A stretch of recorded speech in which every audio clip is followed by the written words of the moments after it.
오늘 우리에게 주신 하나님 말씀은 창세기 19장 24절부터 38절까지 말씀입니다.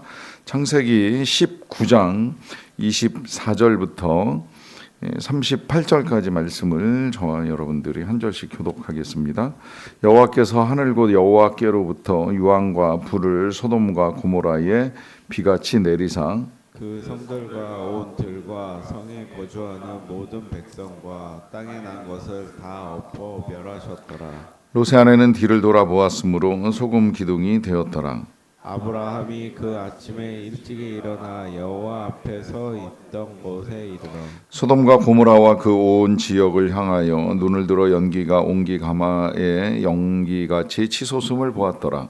하나님이 그 지역의 성을 멸하실 때 곧 롯이 거주하는 성을 엎으실 때에 하나님이 아브라함을 생각하사 롯을 그 엎으시는 중에서 내보내셨더라.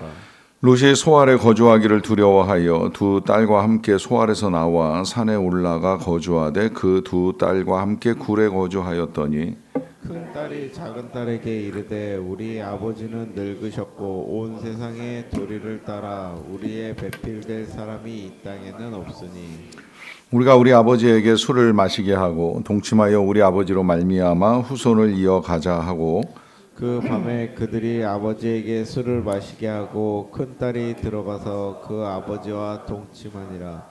그러나 그 아버지는 그 딸이 눕고 일어나는 것을 깨닫지 못하였더라. 이튿날 큰 딸이 작은 딸에게 이르되 어젯밤에는 내가 우리 아버지와 동침하였으니 오늘 밤에도 우리가 아버지에게 술을 마시게 하고 네가 들어가 동침하고 우리가 아버지로 말미암아 후손을 이어가자 하고 그 밤에도 그들이 아버지에게 술을 마시게 하고 작은 딸이 일어나 아버지와 동침하니라. 그러나 아버지는 그 딸이 눕고 일어나는 것을 깨닫지 못하였더라. 롯의 두 딸이 아버지로 말미암아 임신하고 큰 딸은 아들을 낳아 이름을 모압이라 하였으니 오늘날 모압의 조상이요. 같이 읽습니다. 작은 딸도 아들을 낳아 이름을 베남이라 하였으니 오늘날 암몬 자손의 조상이었더라. 아멘. 우리가 새벽에 자주 이 사도신경으로 신앙 고백을 합니다. 이 신앙 고백은 오래전부터 사도들이 우리의 믿음에 있어서 가장 중요하게 여기는 것들을 이제 모아서 날마다 고백하도록 만들어졌습니다. 뭐 여러 가지 수정의 과정들을 거치기는 하였지만 이제 이 기도하는 자들이 함께 모여서 이제 이 수정한 내용들이고 그 수정을 거듭했다 할지라도 이 사도신경의 내용은 그 어떤 것 하나 우리가 외면할 수 없는 소중한 진리와 또 교리를 담고 있습니다. 그 가운데 이제 하나가 우리 주님이 살아있는 자와 죽은 자를 심판하러 오신다라고 하는 고백도 우리가 하게 되는데요. 여러분, 이 예수님께서 심판하신다라고 하는 이 고백의 내용을 어느 정도 이해하고 어느 정도 믿고 계십니까? 질문을 드리는 이유는 이제 이 심판이라는 걸 반드시 이제 우리에게 오게 될 일이라고 믿고 있는가로부터 시작을 해서 누가 심판을 당하고 또 이제 어떤 심판이 이루어질 것인가, 이 심판의 고백에는 여러 가지 내용들이 담겨 있는데 이제 그러하기 때문에 몇 년 전에 이제 주일 예배를 통하여 우리가 고백하는 이 고백의 내용을 이제 깊이 있게 함께 살펴본 적도 있습니다. 때때로 그럼에도 불구하고 여전히 이제 이 심판 정말 과연 일어날까? 일어날 수 있는 일인가? 하는 이제 의문을 가지고 계시는 분들도 있다고 생각을 합니다. 하지만 성경은 한 번만이 아니라 이제 여러 차례 이 심판의 사건들을 우리에게 알려주지요. 가장 일반적으로 알고 있는 내용은 노아 홍수의 심판입니다. 노아 때에 이 악함이 이루 말할 수 없어서 이제 하나님이 노아의 가족들을 제외한 이제 모든 것들을 이제 심판하시는 것을 보았고요. 또 그 이후에도 다시 이제 탑을 쌓고 흩어짐을 면하자라고 이야기했던 사람들이 탑과 함께 무너져 내리는 결과도 보았습니다.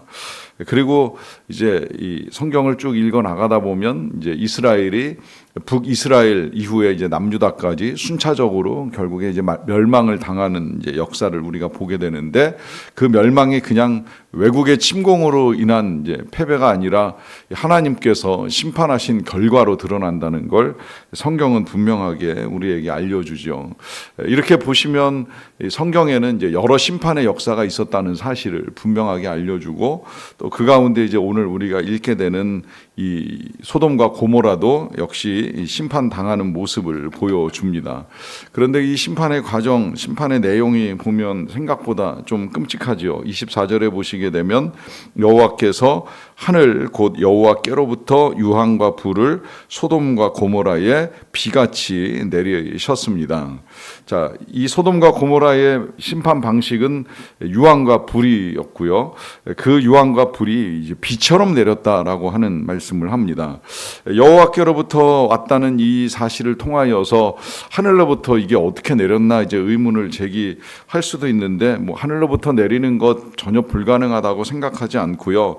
뭐 이걸 과학적으로 푸는 사람들은 이제 인근에서 화산이 터진 것이 아니겠느냐 이제 이런 해석을 하기도 하는데, 어떤 형태로든 분명한 건 이 소돔과 고모라의 유황과 불이 비처럼 쏟아져 내렸다라고 하는 거예요. 그러니까 아주 이제 혹독한 심판이 임하였다라고 하는 사실을 우리가 알게 되고요.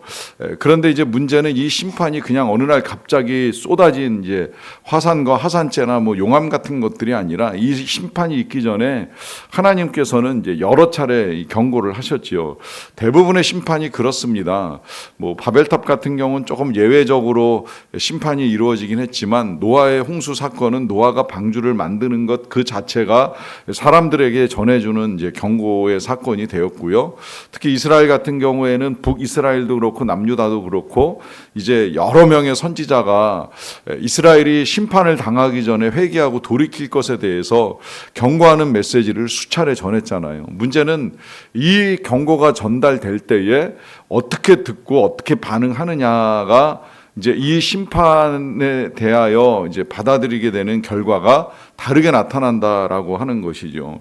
이미 이 소돔과 고모라에도 사람마다 이제 각기 다른 반응을 보이는 것을 어제 우리가 보기도 하고 들었는데, 일단 이 롯의 사이가 될 사람들은 농담으로 여겼잖아요. 설마 과연 그런 일이 일어날까라는 식의 반응을 보였습니다. 또 롯은 심판이 일어날 것이라는 것을 이제 듣기는 했고 믿기는 했지만, 적당한 선에서 심판을 피할 수 있을 것이다라고 하는 생각을 했죠. 그래서 하나님은 이제 이 소돔에 이러한 일이 일어나기 전에 산으로 도망가라라고 하는 명령을 분명하게 하셨는데, 그냥 산까지는 갈 수 없으니까 인근에 있는 소알 정도로만 피하면 되지 않겠습니까? 라고 하면서 하나님과 이제 타협하는 일을 보여줬습니다. 그런데 중요한 건 사람들이 어떻게 받아들이고 어떻게 믿든지, 하나님은 하나님이 계획하신 하나님의 뜻을 이루어 가신다라고 하는 거예요. 그리고 그렇게 이제 하나님이 그와 같은 일들을 이루어 가실 때에 조금 전에 보신 것처럼 굉장히 혹독한 심판이 이루어집니다. 그래서 25절에 보시게 되면 그 성들과 온 들과 성에 거주하는 모든 백성과 땅에 난 것을 다 엎어 멸하셨더라라고 합니다. 이 심판으로 말미암아 결국은 이 소돔과 고모라에 거하는 백성들뿐만이 아니라 땅에 난 것들까지도 그 어느 것 하나 취하거나 건질 수 없을 만큼 엎어 멸하는 일을 하나님이 이루셨다는 것이죠. 자, 이렇게 보면 이제 굉장히 혹독한 심판이 진행된 건 틀림이 없는데, 여기까지 읽다 보면 늘 노아의 홍수 때도 마찬가지이고, 사람들의 생각은 사랑의 하나님이 왜 이렇게까지 하시는가라고 하는 의문을 가집니다. 하지만 그 사랑의 하나님께서 그 사랑으로 말미암아 긴 시간의 인내가 있었다라고 하는 것, 그리고 그 성에서 심판하지 말아야 될 이유를 찾기 위하여 의인 10명이라도 있다면 이 심판을 중단하시겠다라고 하는 하나님의 뜻도 비치셨다는 걸 우리가 분명히 알아야지요. 심판당하는 건 의인이 없기 때문이고 심판을 당하는 건 하나님의 인내의 한계점에 다다랐다는 거고 심판이 있다는 건 그만큼 인간의 악이 관영하였다라고 하는 것이죠. 그러다 보니까 이제 하나님께서는 이제 오래전부터 경고하신 말씀대로 심판을 이루어 가시는데 이 경고의 메시지를 우리가 귀담아 들어야 되는 또 하나의 이유가 있습니다. 26절에 보시게 되면 롯의 아내는 뒤를 돌아보았으므로 소금 기둥이 되었더라라고 하는 말이 있죠. 여러분, 이 롯의 아내가 뒤를 돌아본 것이 왜 소금 기둥이 되는 이유가 되겠습니까? 하나님은 이미 분명하게 롯에게 경고를 하셨어요. 이 소돔과 고모라를 떠날 때에는 뒤를 돌아보지 말아라. 그리고 산으로 올라가라. 이 산으로 올라가는 것까지는 이제 이 롯의 부탁이 있어가지고 하나님께서 이 소알 땅에 머무는 것을 허락하긴 하셨지만, 그러나 뒤를 돌아보는 것에 있어서는 분명히 경고를 하셨습니다. 그런데 그 경고를 이 롯의 아내 또한 이제 우습게 생각을 한 거지요. 대수롭지 않게 여긴 거예요. 그 결과로 이 롯의 아내가 소금 기둥이 되는 또 하나의 이제 불행을 겪게 되고, 결국 아내를 잃어버린 롯은 이제 나중에 이제 오늘 본문 후반부에 나와 있는 것처럼 딸들과의 그 비참한 관계 속에서 이제 또 다른 자녀를 낳고 그 후손들이 이 모압과 암몬의 이제 조상이 되는 것을 보게 되는데요. 그러다 보니까 이제 이러한 일들이 일어나는 과정 중에 오히려 이제 롯이 두려움을 가지고 소알 땅에 머무는 것을 이제 못하게 된 거예요. 그래서 결국 이제 롯은 소알에 머물지 못하고 이제 산에 올라가서 동굴에 거주하게 되는 일까지 하게 되는데, 결국 이제 이 롯은 하나님의 말씀대로 산으로 올라갈 수밖에 없는 상황에 이르게 됩니다. 여기까지만 보아도 참 이 하나님의 심판이 얼마나 무섭고 두려운가라고 하는 생각을 하지 않을 수가 없는데요. 그러는 가운데에 이제 아까도 말씀드렸듯이 왜 이렇게까지 이 혹독한 심판을 당하는가라고 하면, 여러분, 분명한 이유를 이제 우리는 알고 있습니다. 그것은 우리의 죄악에 따른 합당한 결과이고, 사랑의 하나님이시지만 또 한편 공의의 하나님께서 악을 멸하시는 방식이 이렇게 진행될 수밖에 없다라고 하는 것이고요.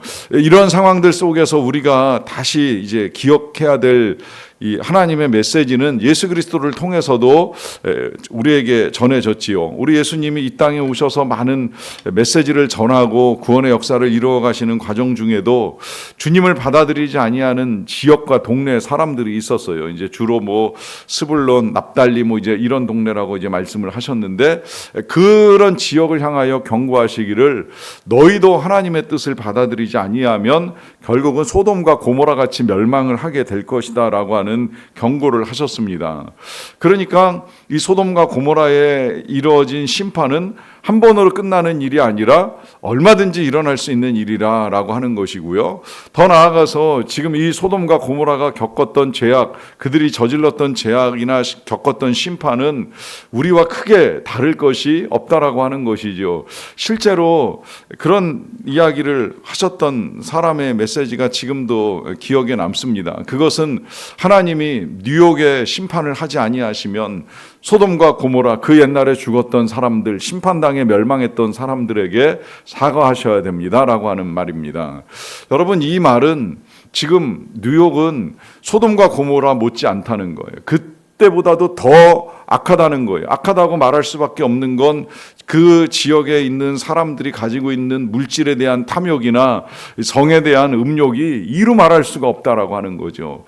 그 죄악이 어찌 과연 이 소돔보다 덜하다고 고모라보다 못하다고 말을 할 수 있겠느냐라고 하는 거예요. 그러니까 뉴욕을 멸하시지 아니하시는 하나님이시라고 한다면 그 옛날 무너졌던 이 땅 소돔과 고모라 사람들에게 하나님이 사과하셔야 되는 건 아니겠는가라고 하는 말을 합니다. 여러분, 그러면 왜 뉴욕은 멸종할까요? 여기에 하나님의 인내가 있는 거예요. 또 역으로 뉴욕은 그렇다라고 한다면 우리는 어떨까요? 우리는 정말 죄악 관영한 세상을 살지 않고 있는 것일까요? 저는 뉴욕이나 서울이나 뭐 크게 다르지 않다고 생각을 합니다. 사람 사는 곳 다 똑같지요.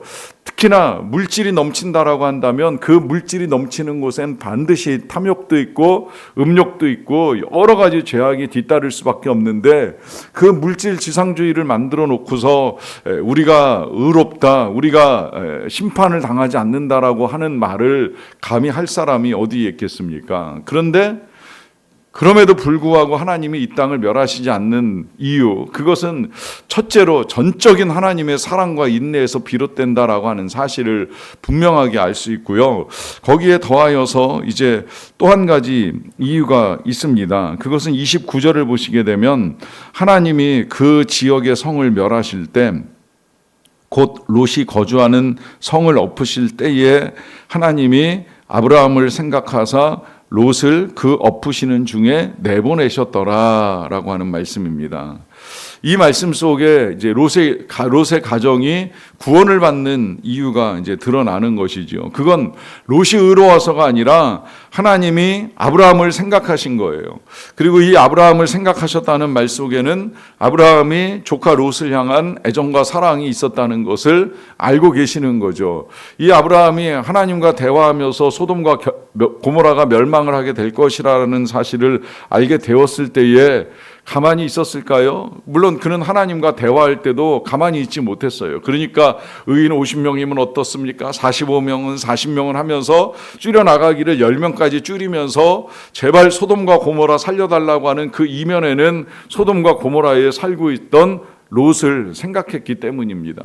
롯을 살려달라고 간청을 한 거예요. 그러다 보니 하나님이 이 롯에게는 특별히 천사들을 보내셔서 그 가정이 피할 수 있는 시간과 길을 내시고 또 피할 수 있는 길을 열어주사 결국은 이 롯과 함께 그 딸들을 살려내시는 일을 하시게 되는 것이죠.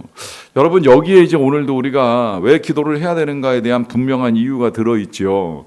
그것은 우리가 기도할 때 하나님이 우리를 생각하사 우리 주변에 살려야 될 사람들을 살려주신다는 거예요. 우리 주변에 구원할 사람들을 하나님이 구원해 주신다는 거예요. 저는 우리나라 강남이 뭐 지금도 그렇다는 이야기를 최근에도 들었어요. 거긴 여전히 불야성이라고 합니다. 그러다 보니까 한때 그 강남 지역에서 큰 교회가 특별 새벽 기도회를 하게 되면 불야성을 보내고 나가는 차들과 들어오는 차들이 엉켜가지고 아주 정신이 하나도 없는데, 그 차량을 정리하는 클럽들의 이 조폭들이 도대체 이 특세는 언제 끝나는 거냐고 하면서 탄식할 정도로 굉장히 이제 복잡한 일들이 있었다라고 하는 이야기를 합니다. 그만큼 이 많은 죄악이 저질러지는 세상 속에 교회가 세워져 있고 그 교회에 모여서 새벽마다 기도하는 하나님의 백성들의 기도를 하나님이 듣고 계신다라고 하는 거예요. 그러니 우리가 어찌 기도를 멈추고 어찌 기도를 소홀히 할 수가 있겠습니까? 여러분, 하나님은 우리의 기도를 들으시고 우리를 생각하사 구원 베풀 자들에게 구원을 베푸시는 은혜를 나타내십니다. 그러하기에 오늘도 기도하는 가운데에 하나님의 구원 역사가 저와 여러분들에게 나타나서 심판 가운데서 우리를 살리시는, 또 우리가 기도하는 자들을 살리시는 하나님의 놀라운 일들을 볼 수 있는 저와 여러분들의 믿음 되시기를 간절히 축원합니다. 기도하겠습니다. 사랑과 은혜가 풍성하신 아버지 하나님, 감사합니다. 오늘도 우리를 사랑하사 우리가 주님 전에서 하루를 시작하게 하여 주셔서 감사드립니다. 하나님, 이 땅의 재앙이 얼마나 관영한지요. 위로부터 아래에 이르기까지 자기 욕심, 자기 생각에 따라 왕노릇하고 하나님 노릇하는 사람이 수없이 널려 있고, 그래서 얻어진 힘과 또한 능력을 가지고 얼마나 많은 죄악이 저질러지고 있는지 모릅니다. 하나님, 이러한 때에 이 땅을 내버려 두시고 또한 우리를 살려두신 이유가 있다면 심판을 면하고 구원받아야 될 일들이 우리 안에 이루어져야 하겠기에 그 하나님의 인내와 자비하심으로 이루어지는 일이라 믿사옵나이다. 그 은혜를 믿고 오늘도 주님 앞에서 기도하며 하루를 여는 모든 주의 백성들의 간구와 기도를 들으시고 하나님 구원의 역사를 이루어 주시옵소서. 그 옛날 아브라함을 생각하사 롯의 가정에 은혜를 베푸셨던 하나님께서 오늘도 이곳에서 기도하는 기도하는, 아침마다 기도하는 모든 주의 백성들의 기도와 간구를 들으시고 구원의 일들을 선하게 이루어 주시기를 원합니다. 무엇보다도 믿지 않는 자들이 믿음을 갖게 하여 주시옵소서. 하나님의 말씀을 농담처럼 여기는 자들이 각성하고 돌아와 이 진리의 말씀 앞에 귀를 기울이고 또한 하나님의 말씀 앞에 무릎 꿇고 회개하고 변화되는 역사들을 이루어 갈 수 있도록 도와주시옵소서. 나는 아니라고, 나는 의롭다고 말했던 바리새인의 길을 걸어가지 않도록 도와주시고, 나는 죄인으로서이다 가슴을 치며 탄식했던 세리 같은 겸손함으로 말미암아 의롭다고 여김을 받을 수 있는 우리 모두의 삶이 되기를 간절히 원합니다. 하나님, 그렇게 믿음을 가지고 기도하는 주의 백성들의 가족에게 구원의 은혜를 베풀어 주시옵소서. 믿음의 역사가 나타나게 도와주시옵소서. 자녀들의 믿음이 성장하게 하여 주시옵소서. 오직 우리의 살 길은 그 어떤 것이 아니라 믿음과 말씀뿐이라고 하는 사실을 인정하며 나아갈 수 있도록 도와주시옵소서. 하나님, 그래서 먼저는 영혼이 잘되게 도와주시고 영혼이 잘됨같이 범사가 잘되고 강건하게 하시는 하나님의 은혜를 누릴 수 있도록 도와주시옵소서. 치유의 은혜도 베풀어 주시고 또 진로의 은혜도 베풀어 주시고 만남의 은혜도 허락하여 주시기를 간절히 원합니다. 무엇보다 우리 청소년들이 오늘까지 3일 동안 귀한 집회를 통하여서 말씀 앞에 나오고 기도할 수 있는 시간을 허락하여 주셔서 감사드리옵나이다. 마지막까지 우리 청소년들이 잘 참석하게 도와주시고 시간 부어주시는 은혜를 풍성하게 누리는 자들이 다 되게 하여 주시옵소서. 이후에 이제 금요일부터 유년부 또 토요일에 소년부와 유치부도 성경학교를 하게 될 터인데 이 시간들을 통하여 우리의 자녀들이 어려서 하나님의 말씀을 묵상하는 훈련들을 차근차근 잘 해나갈 수 있도록 도와주시기를 간절히 원합니다. 준비되는 선교위에도 무엇보다 기도하며 성령의 기름 부으심이 있기를 간절히 원하옵고 모든 것 감사드리며 예수님의 이름으로 기도하옵나이다. 아멘.